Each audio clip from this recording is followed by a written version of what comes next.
Assalamualaikum warahmatullahi wabarakatuh. Alhamdulillah. Assalatu wassalamu ala rasulillah wa ala alihi wa sahbihi wa mawala amma ba'. Anak-anakku yang dirahmati Allah Subhanahu wa taala, mari dengan mengucapkan alhamdulillah dalam kondisi dan situasi apapun, kita patut bersyukur kepada Allah Subhanahu wa taala, karena dengan syukur itulah semoga menghantarkan keberkahan kepada kita semua. Salawat dan salam tak lupa pula kita aturkan kepada junjungan qudwatun hasanah Habib besar Muhammad sallallahu alaihi wasallam, yang telah memperjuangkan Islam, menyampaikan risalah Islam, menasihati umat, dan meninggalkan suatu perkara in tamassaktum fihi lan tadillu abada. Andaikan kita berpegang teguh kepadanya, maka insya Allah akan menjadikan wasilah kesuksesan baik dunia dan di akhirat. Anak-anakku yang dirahmati Allah Subhanahu wa taala, sesi kali ini adalah sesi daring. Walaupun daring, mari niatkan untuk tajdid dunia kita untuk talabul ilm, karena menuntut ilmu adalah kewajiban. Adapun wasilahnya itu boleh bervariasi, termasuk dengan daring ini. Rasulullah sallallahu alaihi wasallam bersabda, "Man salaka tariqan yaltamisu fihi ilman, sahalallahu lahu tariqan ilal jannah." Siapa yang berjalan menuju jalan untuk menuntut ilmu, maka Allah mudahkan jalan ke syurga. Taib, dengan mengucap basmalah, bismillahirrahmanirrahim, kita melanjutkan kitab Nurul Yaqin. Kitab yang membahas tentang bagaimana perjalanan perjuangan bagi Nabi besar Muhammad sallallahu alaihi wasallam. Pada saat tatap muka kemarin kita membahas bab pertama tentang bagaimana nasy'atu Rasulullah sallallahu alaihi wasallam di awal-awal beliau fi sigharihi.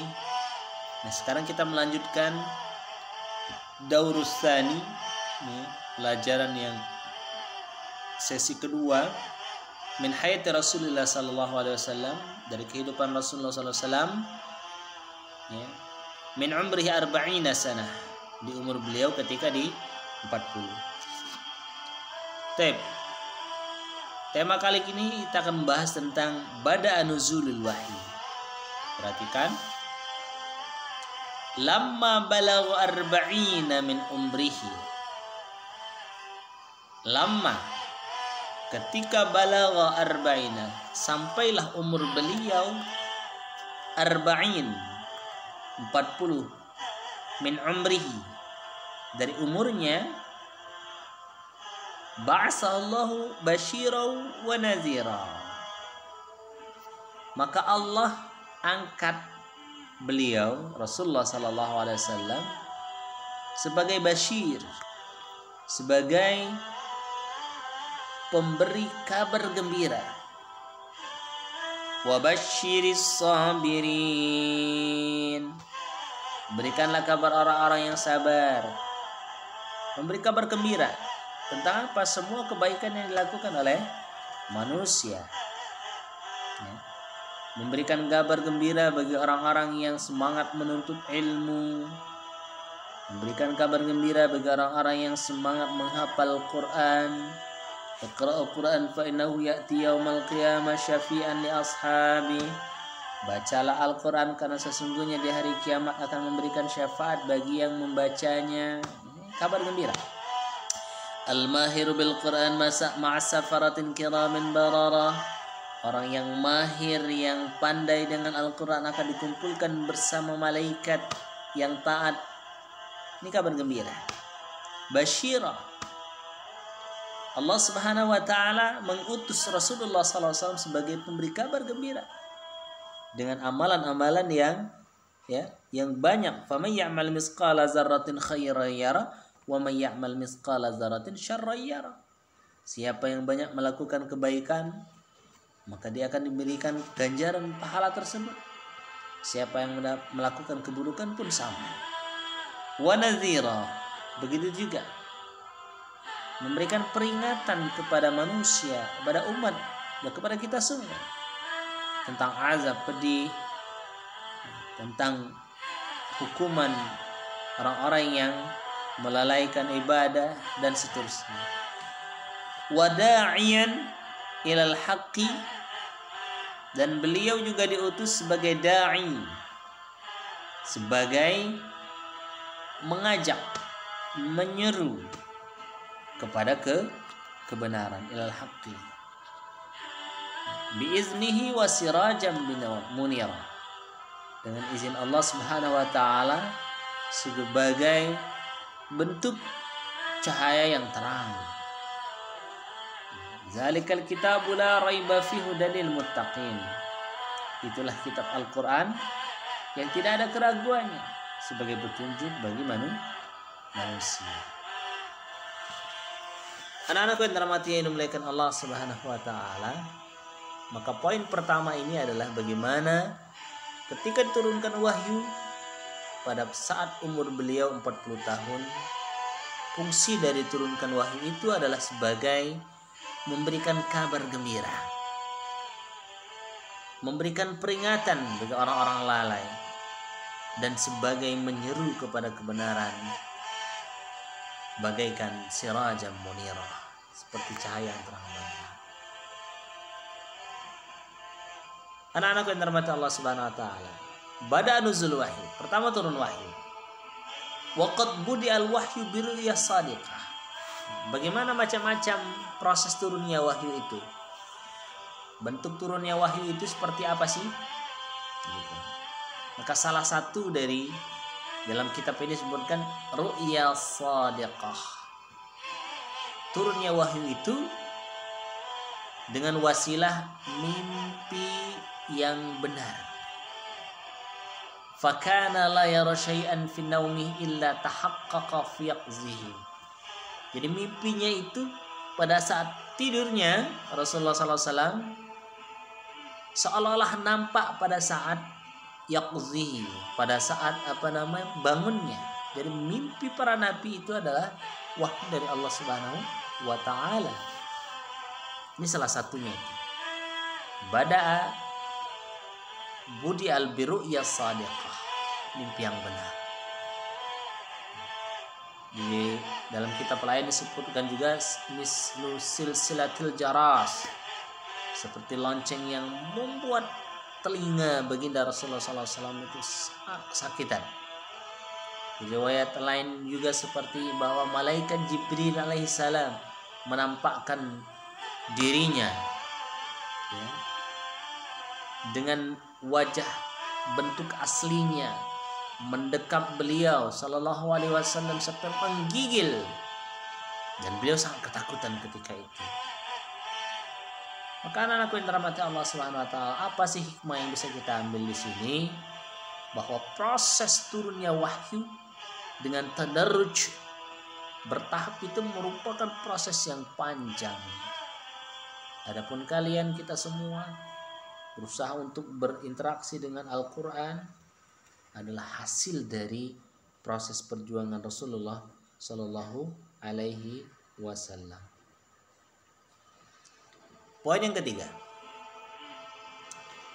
summa nazal alaihi ruhul amin. Siapakah yang menurunkan Al-Quran itu? Nazal alaihi ruhul amin, yang membawa Al-Quran itu ya adalah Ruhul Amin, laqab atau gelar dari malaikat Jibril alaihissalam. Wa huwa yata'abbadu fil ghalil Hira. Pada saat kapan? Ketika Rasulullah sallallahu alaihi wasallam yata'abbad. Apa itu yata'abbad? Ketika beliau sedang beriktikaf, Rasulullah SAW pada saat bertahanus sendirian beribadah kepada Allah ghari Hira, di gua Hira. Yang keempat, wa 'allamahu kaifa yahdin nas siratal mustaqim. Di gua Hira itu Rasulullah sallallahu alaihi wasallam diajarkan oleh Malaikatul Jibril dan mengajarkan kaifa yahdin nas ila siratal mustaqim.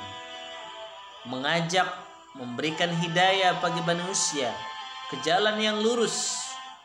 Wa yurshiduhum ila ittiba'id dinil qayyim, dan memberikan petunjuk kepada umatnya untuk mengikuti agama yang kuat, yang lurus. Anak-anak yang dirahmati Allah Subhanahu wa taala, maka dengan 4 poin ini kita bisa pahami bahwa perjuangan Rasulullah SAW dalam menerima wahyu dengan proses yang begitu sangat panjangnya, yang dibawa adalah sebagai sirajam munira, cahaya yang terang benderang. Maka kesimpulannya mari, ijtahid wala tatakasal, bersemangatlah untuk melanjutkan perjuangan Rasulullah SAW. Bila meninggalkan warisan yaitu Al-Quran, berpegang teguh kepada Al-Quran adalah keberkahan, dan meninggalkannya adalah kerugian. Santriwan dan santriwati yang dirahmati Allah Subhanahu wa taala, iza sa'altu soal, ketika Ustaz nanya ini, mata Bu Isa sallallahu alaihi wasallam, kapankah Rasulullah sallallahu alaihi wasallam diangkat menjadi rasul? Maka jawabannya adalah lamma balagha arba'ina min umrihi, ketika Rasulullah sallallahu alaihi wasallam sampai umurnya kala itu 40 tahun. Saya ulangi, mata ba'asa Rasulullah sallallahu alaihi wasallam, ba'asa Rasulullah sallallahu alaihi wasallam lamma balagha arba'ina min umrihi, ketika beliau sampai 40 tahun. Kaifa budi al-wahyu, bagaimana proses turunnya wahyu pertama? Budi'a al-wahyu biru'ya sadiqah. Proses turun wahyu pertama itu adalah pada saat ru'ya sadiqah, mimpi yang benar. Man nazzal alaihi bil wahyu, siapakah yang menurunkan, yang membawa risalah yang mulia ini? Nazzala alaihi wahyu ruhul amin, yang membawa risalah wahyu ini adalah ruhul. Aina nazzala Jibril, di manakah Nabi Allah Jibril, malaikat Jibril alaihissalam membawa wahyu ini? Nazzala alaihi Jibril fi gharil Hira, di gua Hira. Terakhir, maza 'allamahu, apa yang diajarkan malaikat Jibril kepada Rasulullah sallallahu alaihi wasallam?